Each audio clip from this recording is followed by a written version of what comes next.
Good morning, students. Today we are discussing about the different means of transport and their forms. First of all, we are starting with roadways and their classes. So the next classes is district road. This road connect the district headquarters with the other places of the district. These roads are maintained by Jila Parishad. Yes. Who is responsible for maintaining this road? Jila Parishad. Example Kota. Example Kota. In Kota,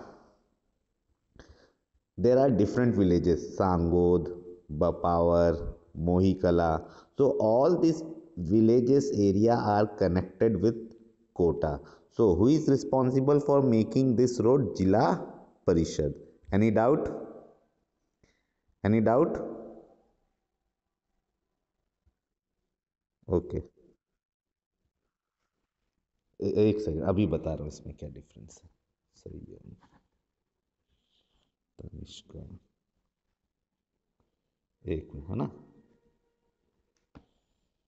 देखो, आपने मुझसे पूछा state highway और district. State road में क्या होता है कि रोड लिंक स्टेट कैपिटल्स, इसमें कैपिटल से कनेक्टेड होती हैं. क्या किससे कनेक्टेड होती हैं?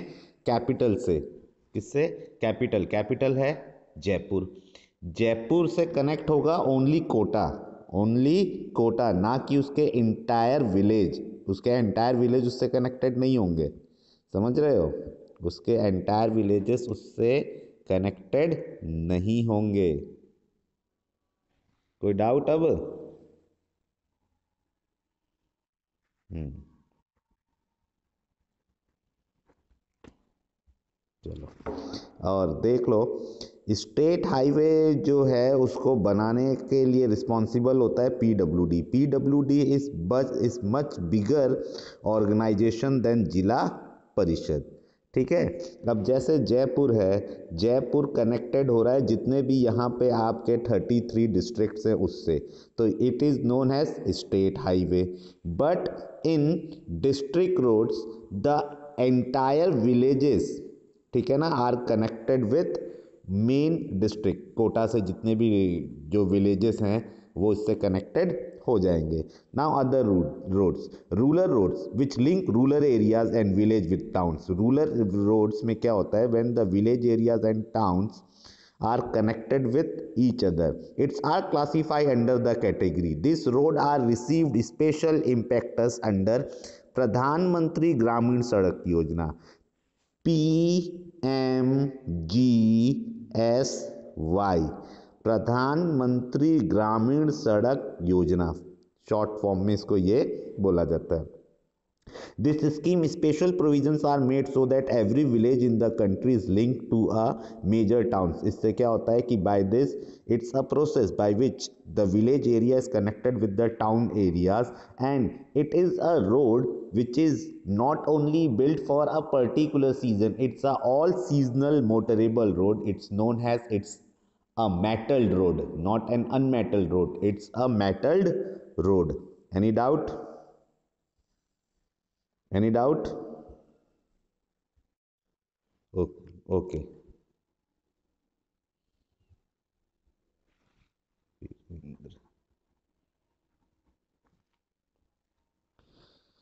चलो अब नेक्स्ट देखते हैं border road.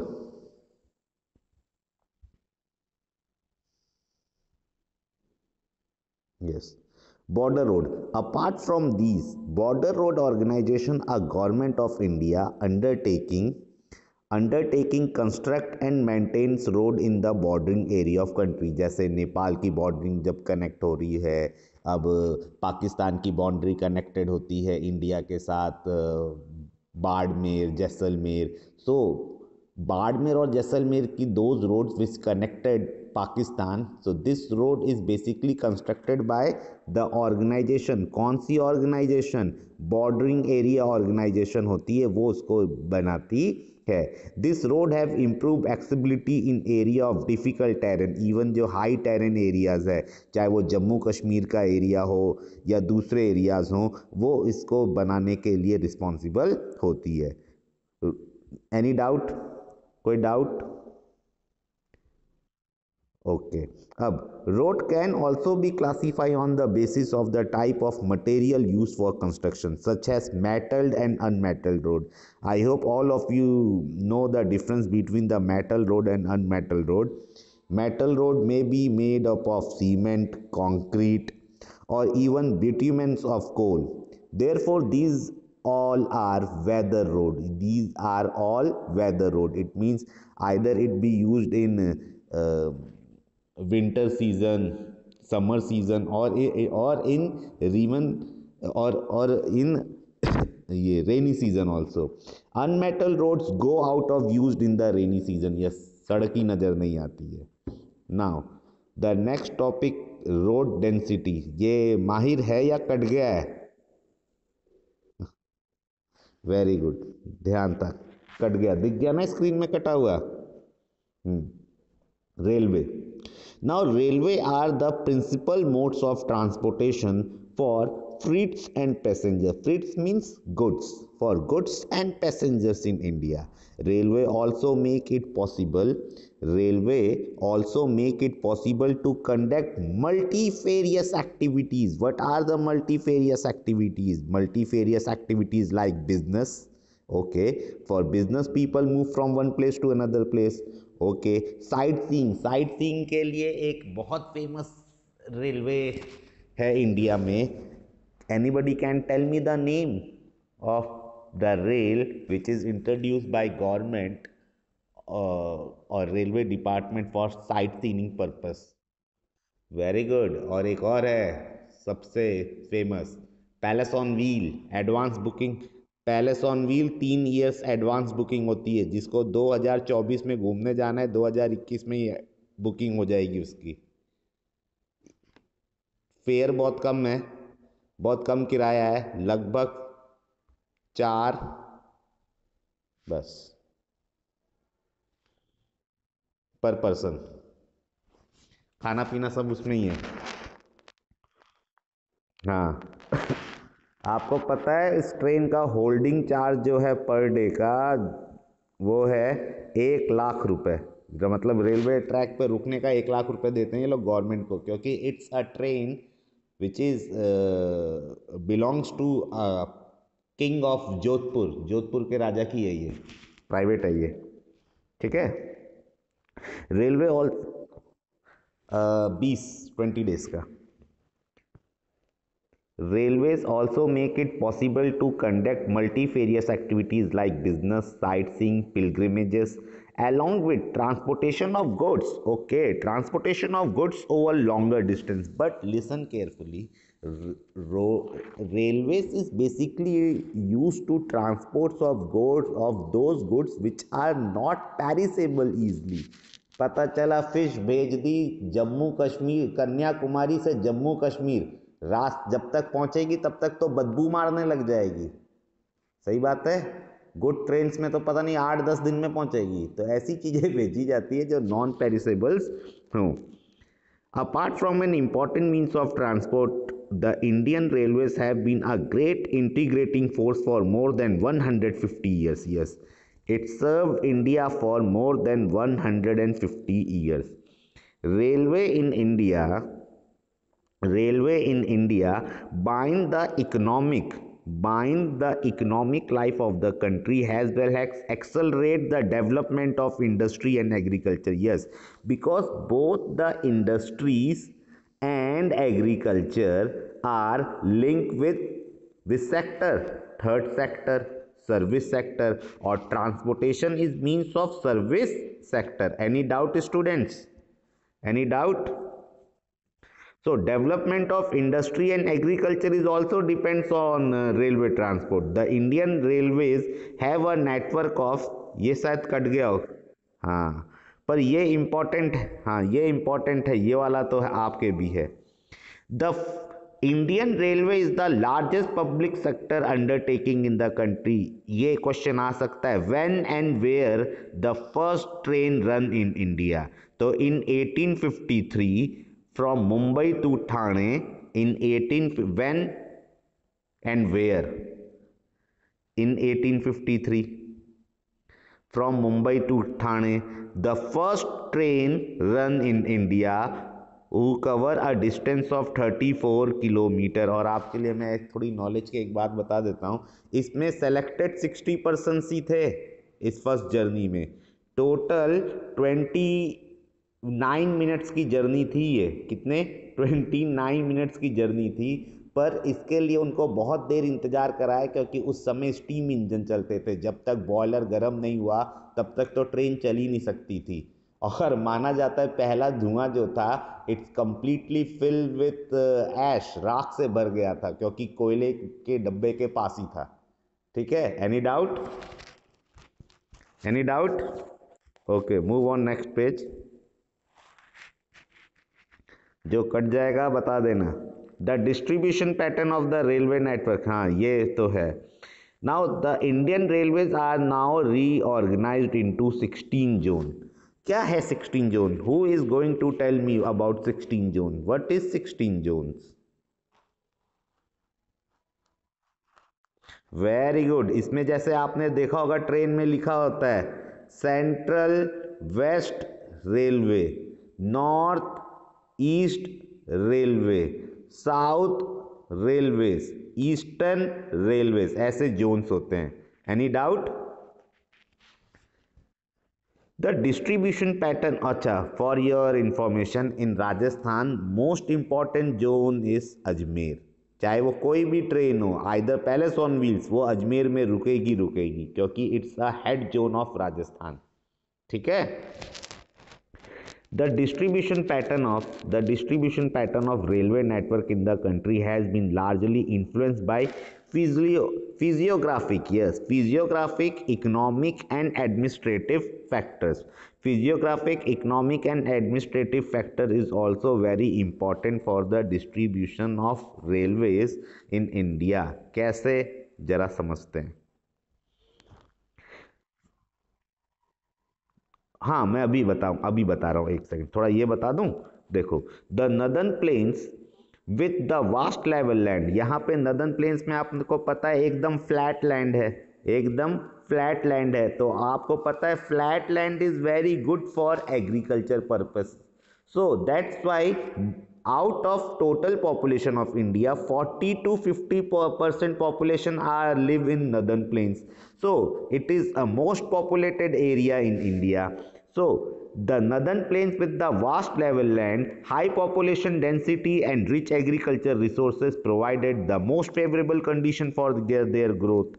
However, a large number of river requiring construction, पर यहाँ पे नदियाँ बहुत हैं, of bridges across the wide best pose some obstacles। पर ये कह रहा है कि जो ब्रिज जो है it's create some hurdles in front of railways, क्योंकि ब्रिजेस को बनाना काफ़ी कॉस्ट बियरिंग होता है। In the hilly terrains of the peninsular region, railway tracks has led through low hills. Railway को लो हिल्स से, गैप्स ऑफ टनल से ये निकलना पड़ता है। और even in south side mountains are also created some problems, क्योंकि जब वो लैंड स्लाइडिंग्स होती है तो बड़े बड़े रॉक्स पीसेस ट्रेन के ऊपर गिर जाते हैं, एक्सीडेंट्स हो जाते हैं, फॉरेस्ट एरिया से निकालते हैं, जानवर बीच में आ जाते हैं, डेथ हो जाती है। ऐसे भी बहुत सारे रीजंस हैं।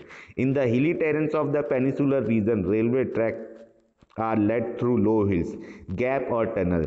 The Himalayan mountain region too are unfavorable. Even कह रहा है कि the Himalayan mountain is also unfavorable for the constructions of railway lines due to high relief. Mountain पे रेलवे ट्रैक बनाना है, ऐसे थोड़ी ना रेलवे ट्रैक लेके जा सकते हो। सबसे पहले आपको इसके अंदर से टनल, माउंटेन के अंदर से आपको टनल्स बनाकर ही निकालना पड़ेगा। तो इसके लिए आपको ये माउंटेन एरिया बर्स्ट तो करना ही पड़ेगा, बट साथ ही साथ you have to control the temperature, क्योंकि जो कोई भी, नॉट ओनली हिमालय माउंटेन, जो टेम्परेचर होता है in the inside core of mountains are very high. तो ये एक बहुत बड़ी समस्या भी देखोगे। Constructions of railway line due to relief sparse population भी बहुत कम होती है, and lack of economic opportunities, it's also a cost bearing, क्योंकि यहाँ से इतना जो रेलवेज होती हैं they can not earn so much from these areas. Likewise, it was difficult to lay railway lines on even in sandy plains. For example, in the in Badmer or in Jaisalmer areas, it is also very tough to lay down the railways line. In the western Rajasthan, swamp means daldal. Swamps of Gujarat, forested tracts of Madhya Pradesh, Chhattisgarh, Odisha and Jharkhand is also a problematic areas for railways to lay down the railway track. The contiguous stretches of Sahyadri could be crossed. कह रहा है सह्याद्री और gap of passes, उसको घाट्स को भी पार करना एक problem है. In recent time the development of Konkan railway, पर जब कोंकण रेलवे का डेवलपमेंट हुआ है along with the west coast has facilitated the movement of passengers and goods in the most important economic of region. Why? Because from this area the people who are living, they can access all the goods from all the direction, either north, south, east and west. Any doubt? अरे बच्चे, हाँ. In recent time the development of Konkan 9th में पढ़ा था, पता है ना भाई. ये मैप में ये महाराष्ट्र और ये गोवा, तो जो लाइन इसको आपस में जोड़ती है वही है आपके कोंकण एरिया, जहाँ की लैंग्वेज है कोंकणी. गोवा के लोग कोंकणी लैंग्वेज बोलते हैं. facilitated the movement of passengers and goods in the important economic regions of India. It also faced a number of problems. कई और problems होती है. sinking of tracks, track धस जाते हैं in some stretches and landslides भी एक problematic part है. Today, the railway have been become more important in our national economy than all other means of transport put together. However, rail ये है या cut गया है? हेलो, ठीक है. However, rail transport suffer from certain problem as well as. क्या problems है? What kinds of problem faced by railway department? Many passengers travel without ticket. Yes, कई पैसेंजर्स बिना टिकट के सफ़र करते हैं. Theft and damaging of railway properties has not yet stop completely. जब पंजाब के किसान मोबाइल्स के टावर तोड़ सकते हैं तो ट्रेनें भी तोड़ेंगे. अभी मैंने कहीं देखा था वेस्ट बंगाल में ट्रेनों के आगे पत्थर फेंक रहे हैं. तो ये थेफ्ट और damaging is also become very common. We are not able to stop completely. People stop the trains. Yes, people stop the trains without any proper reason. Pulling of chain unnecessarily and thus cause heavy damage to the railways. अच्छा, pulling chain से कैसे होता है? क्योंकि जब pulling की जाती है चेन, तो जो रेलवे ट्रैक होती है, माना जाता है कि जितनी 3 साल में घिसनी चाहिए उतनी एक बार में ही वो पूरी तरह से क्या हो जाती है, ख़त्म हो जाती है, घिस जाती है. दूसरा, उसका जो वैक्यूम ब्रेक होता है रेल्स के, वो ख़राब हो जाते हैं. एक वैक्यूम ब्रेक की कॉस्टिंग लगभग 40 से 45 हज़ार होती है. तो सब डब्बों में लगाओगे तो कितनी कॉस्टिंग पड़ जाएगी? समझ गए? कोई doubt? Think over it. How can we help our railways. अब आप सोचो कि आप अपने रेलवेज को कैसे बचाओगे. तो नमन, अब आपके क्वेश्चन पे आते हैं. आपने मुझसे पूछा था ये क्या होता है, ब्रॉड गेज, मीटर गेज और नैरो गेज. देखो भाई, 3 तरह की रेलवे ट्रैक्स होती हैं, ठीक है ना. अब इंडिया में सबसे ज़्यादा अभी है broad gauge, 55,188 kilometre route kilometre. Running में 77,347 और टोटल ट्रैक है 1,02,680. अब अगर आप इसकी बात करते हो, ठीक है ना, तो जरा समझना. ब्रॉड गेज जो है, सबसे पहला छोटा आता है अपना नैरो गेज. नैरो गेज की जो लेंथ होती है 0.762 to 0.6103, मतलब more than 1 metre but less than more than half metre but less than 1 metre. 1 metre से कम होता है. मीटर गॉज, सबसे पहली बात, उसमें जो रेलवे ट्रैक देखो, नैरो गेज की लेंथ अगर ये है तो मीटर गेज उससे थोड़ा ब्रॉड होगा, ये 1 मीटर होता है। और सबसे बड़ी होती है ब्रॉड गेज, सबसे बड़ी होती है ब्रॉड गेज। आगे बेटा समझ में नमन, कोई डाउट? नैरो, मीटर और ये वाली है ब्रॉड। चलो, now the pipeline. Pipeline transport network is a new arrival on the transportation map of India. In the past, these were used to transport, yes, previously this is used to only transport water from one place to another place, ठीक है ना, और from one cities to other cities or from cities to industries. Now these are used for transporting crude oil, petroleum product and natural gases from oil and natural gas field to refineries. जहां से मान लो crude oil आ रहा है, crude oil से इसको सीधा refineries तक पहुंचाया जा सकता है by the help of this pipe line. Even gases is also transporting from one place to another place with the help of this pipeline. Fertilizer factories and big thermal power plants. Solid can be also transported through the pipeline, yes, but solid are not moved from one place to another place. First of all, solid is converted into what? Solid is converted into slurry. Slurry means not completely solid, not completely solid और not completely liquid in middle form. तो इसको कैसे होता है, जैसे ये pipeline आ रही है तो पाइपलाइन के बीच में बूस्टर्स लगे रहते हैं। बूस्टर से स्लरी का प्रेशर ज़्यादा बढ़ जाता है और ये यहाँ से आने के बाद स्पीड अप होता है। जैसी स्पीड बढ़ेगी फिर ये आगे आ जाएगा। तो ऐसे इसको एक जगह से दूसरी इस जगह भेजते हैं। Any doubt? Any doubt?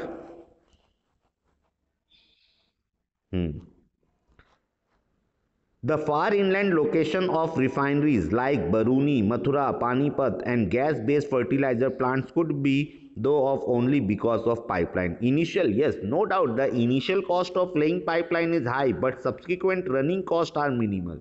एक बार कंस्ट्रक्शन कॉस्ट ही आती है उसके बाद तो भेजना काफ़ी इजी है। सपोज मान लो कहीं पे राइट्स वगैरह हो गए, कुछ हो गया, कुछ एक्सीडेंट हो गया और किसी एरिया तक कोई केमिकल्स नहीं पहुंचा तो no doubt production is stopped due to not getting the raw material. But in case of pipeline, only a company have to bear a starting costing price of lay down the pipelines. केवल शुरुआत में बिछाने की कीमत देनी पड़ेगी।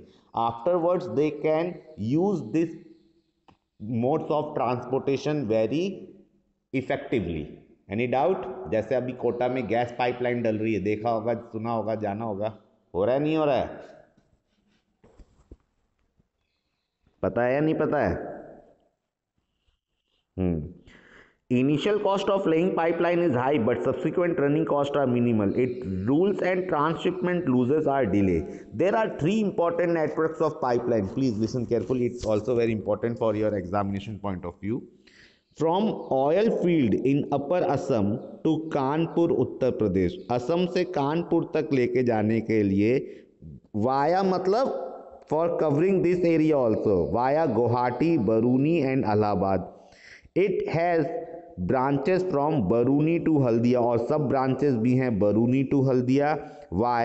Rajband to Morigram and Guwahati to Siliguri in Assam. Next.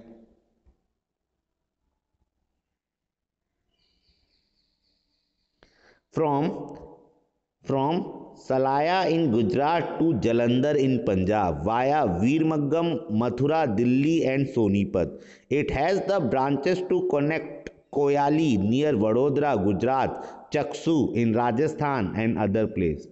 Gas pipeline from Hazira in Gujarat, ये important है, ये पूछते हैं, ये याद रखना, ये पॉइंट पे इंपॉर्टेंट मार्क कर लेना, इट्स वेरी इंपॉर्टेंट। मैप में भी आता है कई बार शो करने के लिए कहाँ पे। Gas pipeline from Hazira in Gujarat connected Jagdishpur in Uttar Pradesh via Vijaypur in MP. It has branches in Kota in Rajasthan. Shahjahanpur, Shahjahanpur, Shahjahanpur के बाद कोटा खत्म होने के बाद एमपी शाहजहांपुर शुरू हो जाता है। Shahjahanpur, Babrala and other places in Uttar Pradesh. Any doubt? Okay, now waterways.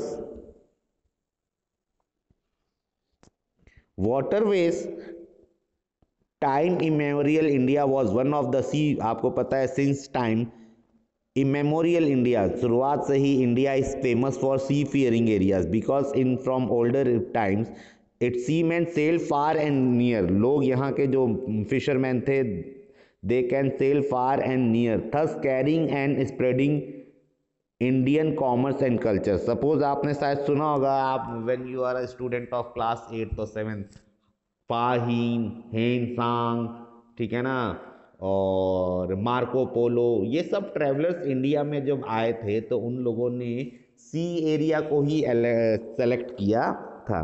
Carrying and spreading of Indian commerce, so they can not only spread the goods of India but also the cultures. Waterway are the cheapest means of transport. Yes, cheapest means of transport. They are most suitable for carrying heavy and bulky goods. It's a fuel efficient, environment friendly. भाई मेरी drawing खराब है फिर भी बता देता हूँ, बन जाए तो ये एक जैसे जहाज है, ठीक है।